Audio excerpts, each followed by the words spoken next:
These are testing times for Imran Khan.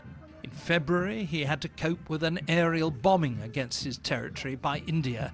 And if things had gone wrong, there could have been a serious escalation between the two nuclear powers. Instead, he seems to have diffused the situation. India was targeting what it claimed were terrorists from the Jaish organization, operating against it from Pakistani territory. A lot of people in India will see this interview with you. What message would you like to send the Modi government and the people of India?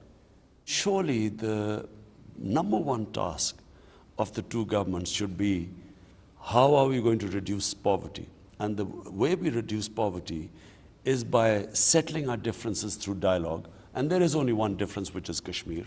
It has to be settled. The Kashmir issue cannot keep on boiling like it is, because anything happening in Kashmir through a reaction to the oppression which is taking place in Kashmir, it will be palmed off on Pakistan. We would be blamed, and tensions would rise as they have arisen in the past.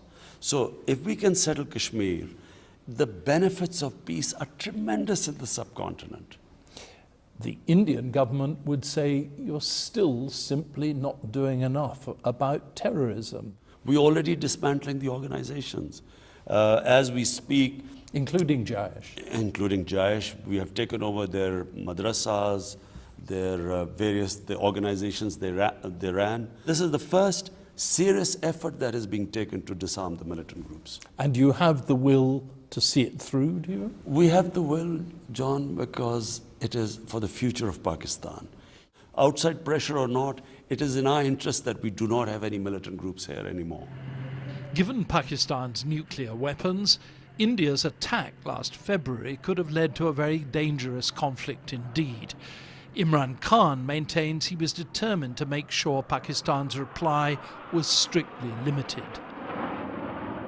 Once you respond, no one can predict where it can go from there. It could go anywhere, because had they then come back and again attack Pakistan, Pakistan would have no choice but to respond. So in that situation, two nuclear armed countries, I just felt that it was very irresponsible. Last October, there was trouble in the streets right across Pakistan when the Supreme Court acquitted a Christian woman, Asia Bibi, who'd been sentenced to death for blaspheming against the Prophet Muhammad. Her acquittal was confirmed in January, and she's been offered asylum in Europe. And yet, she still hasn't been allowed to leave Pakistan. You will find that Asia will be leaving very soon. What are we talking about, days, weeks? I think weeks.